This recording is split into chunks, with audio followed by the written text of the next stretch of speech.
manage.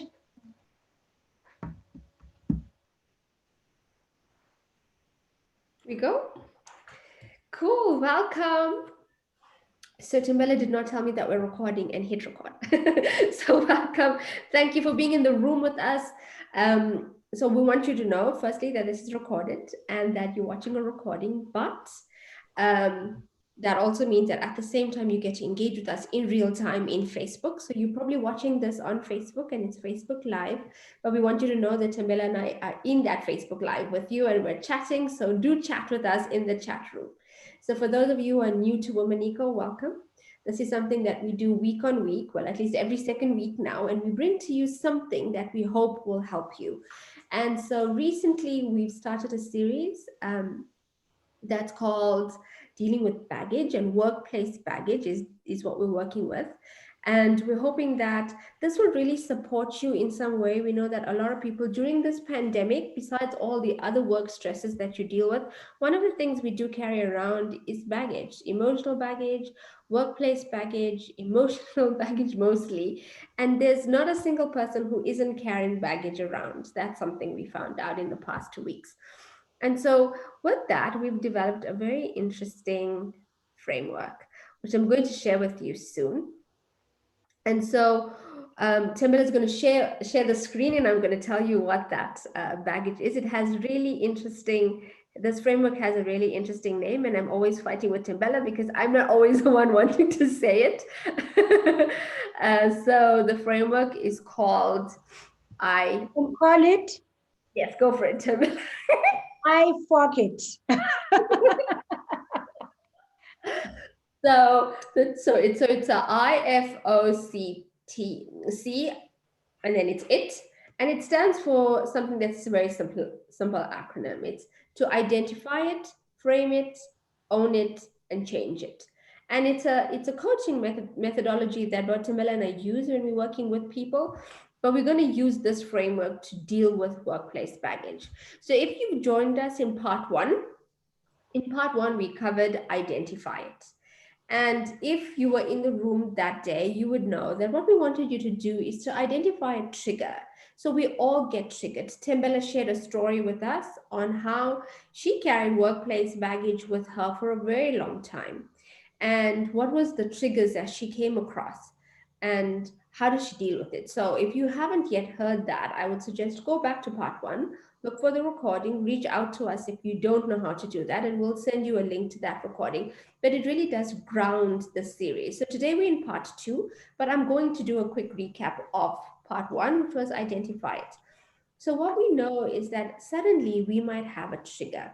And a trigger is described as an experience or an event that reminds you of something from your past. So something that happened before. And immediately you start to feel the feelings of that past experience, either favorable or unfavorable. And in doing that, this trigger sets off sets off a number of things that can happen. And what we spoke about in that session was that one of two things could happen, or both could happen. You could have both an internal and an external experience. And so, for example, the internal could be stuff that's going on in your mind, a story that you could be telling yourself, or voices that you hear in your head, right? And external, it could be actual things. So like, have you ever felt that you get sweaty palms, or you start to get your heartbeat starts to race, you start to get really anxious or feel palpitations? Or could you like even like be someone who's really articulate and then like suddenly you going the words are just not coming out. And so these are actual things that can happen when you're triggered. You go into this mode, or you start to react to a situation, and it's not just a reaction, it can sometimes be an overreaction. And so what we'd like you to do now, and we're doing this for the sake of those who just joined us in this session and might have not had the chance to do this in the previous session, what we asked you to do in the previous section is to do reflection. And what we said is, can you reflect on a time when you did overreact, when you can think that you overcompensated or undercompensated or lost your train of thought? And what are the patterns that you are finding in that reflection? So what we're going to do now is to just pause for a moment And we're going to give you, if you were not in the room, we're going to give you a chance to think about that and then maybe make a few notes. So if you're sitting with the book, and if you're not, maybe grab your book quickly and try and reflect on some of those situations or events that might have triggered you. Whilst we're doing that, Timbella is going to put up a picture of a worksheet that we've developed for you. So if you don't have that worksheet, if you don't have access to it, we will give you access to it. We will email it to you. We will also put it in the Facebook chat so that you do have access to this. So when you do have time in your private time, you might be able to um, work through this actual worksheet, print it and keep it, and maybe use it as a tool that you can keep going back to each time you notice a trigger taking place. Because, triggers could happen in a number of different ways in different situations. So you might think of one now, but it could be that a new one pops up tomorrow or the day after. So we're just going to pause here for a moment and give you a chance to think.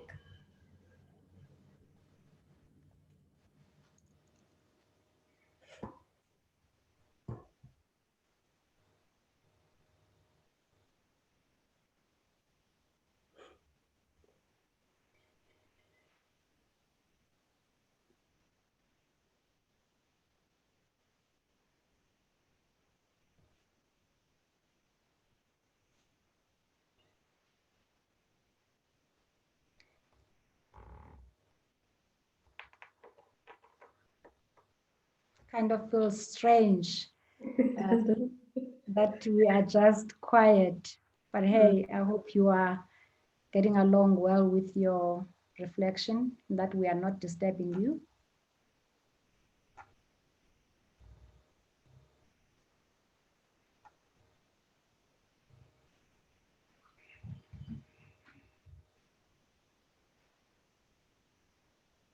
So we're also aware that you might think of something right now and you might get triggered.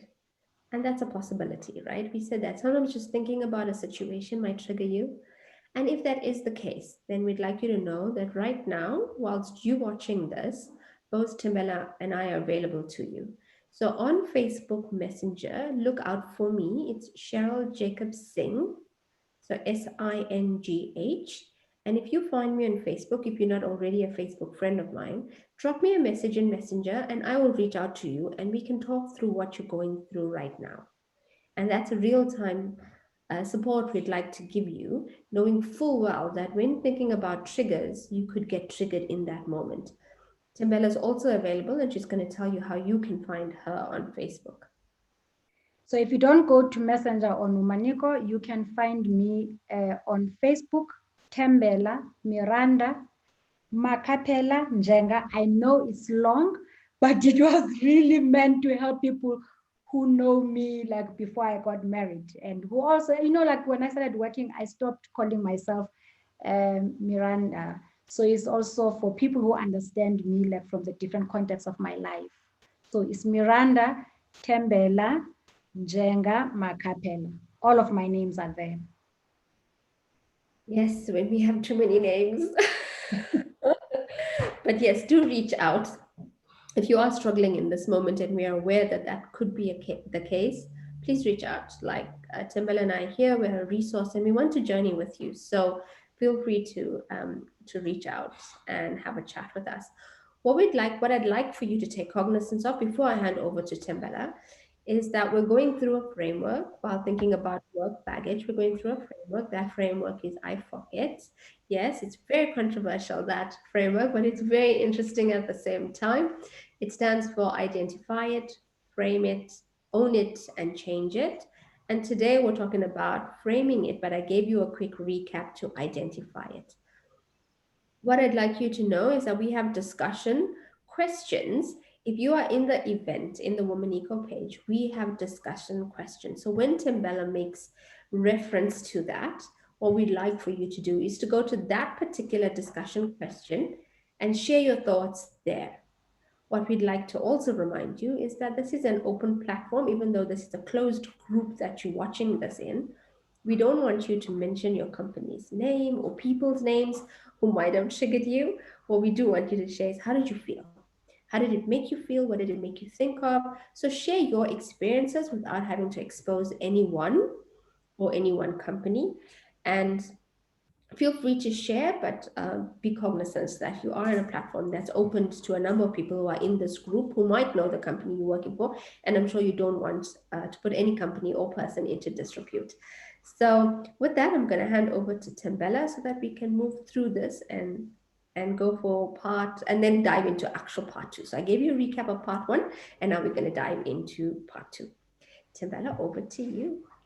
Thank you, Cher. So we would like to invite you, before we go into step 2 of our framework, we would just like to invite you to go to our Facebook page on Womaniko.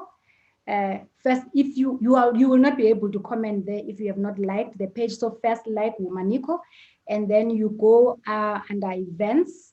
And then when you are under events, go to discussion and then answer a question for us, like having reflected on that first question that Cher has given you. What are the issues that are coming up for you as you did the exercise? Remember what Cher was saying, don't tell us the story. We just want to know about your experience of going through that exercise. So if you can just take a moment to write under the discussion, under events within Womaniko Facebook, what new insights have come up for you as you went through that exercise. So perhaps let me just give you 1 minute. And again, both myself and Cher will be interacting with you on that Facebook page in real time.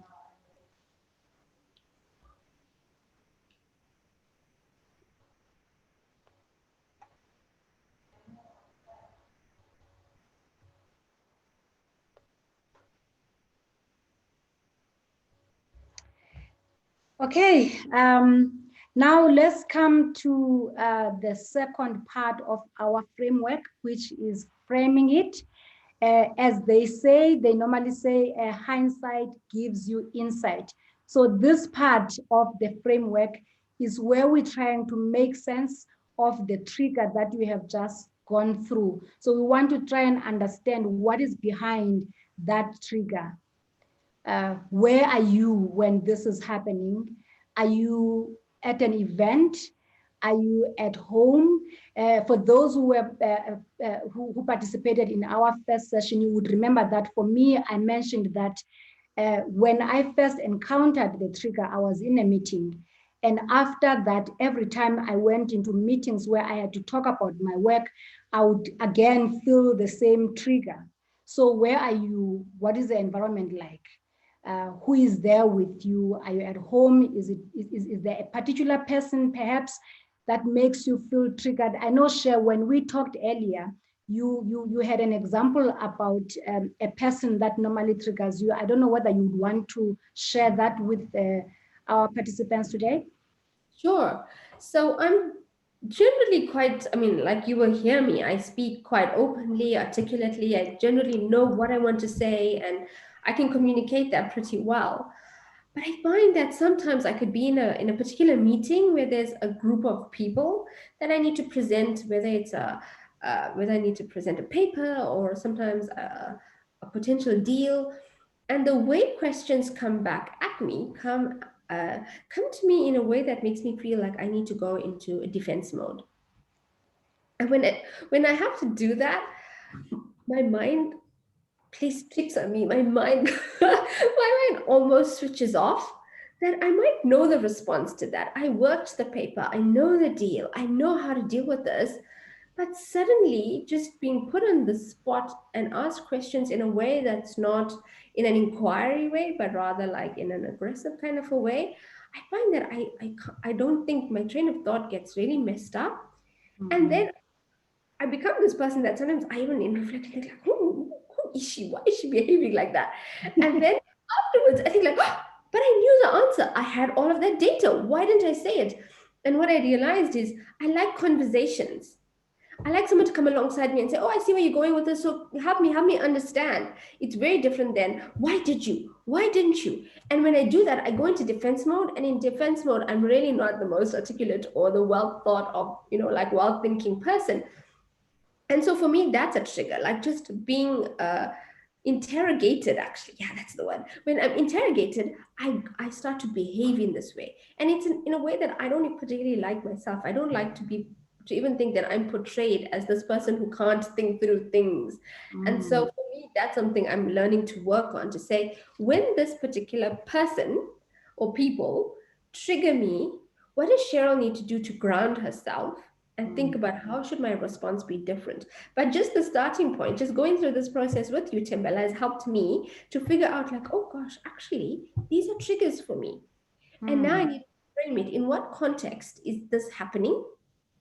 And what kind of system am I constantly going into that puts me in front of these particular people, that Mm. I now need to say, oh, okay, now I understand. So before I get into the situation, what work do I need to do, so that Yeah. when I get back, because I'm not gonna, there's no way I'm ever escaping this, right? I'm always gonna be in this situation.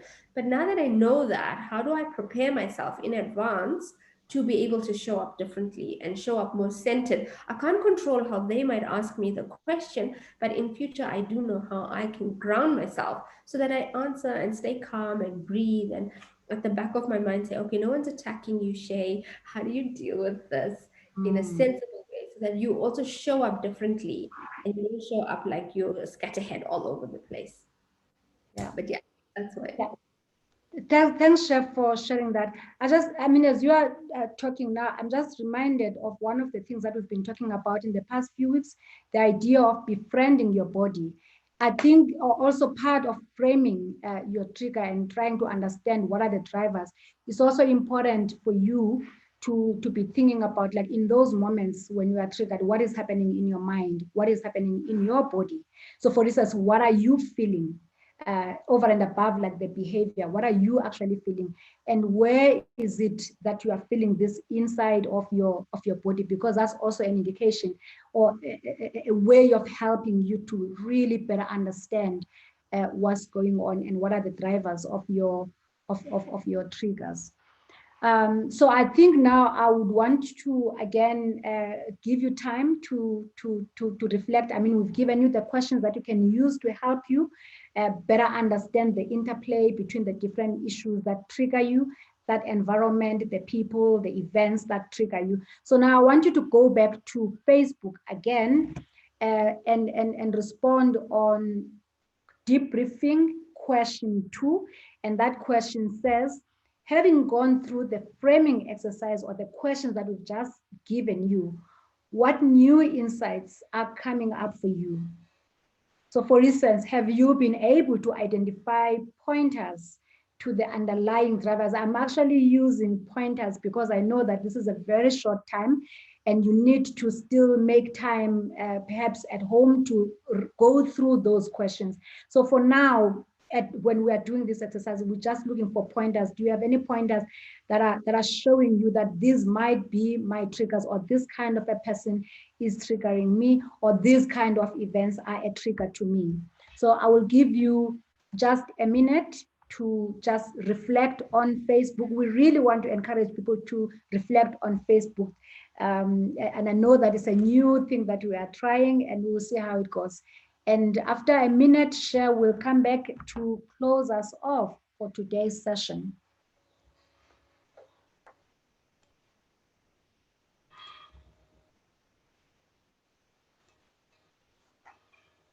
I'm really hoping that these questions are helpful for you to really go through, that stuff that's underlying there, because I know that when we did part 1 of this series, the people who were in the conversation at that time really asked us to come with these tools, because they were saying, yes, sometimes there's something there, but you don't know how to go about. And so really today, it's not so much the conversation, it's a really working session where you are dealing with your own issues. And as Shay had said earlier, if you are triggered, remember, we are here. Reach out to us. You don't need to go through that hard stuff by yourself.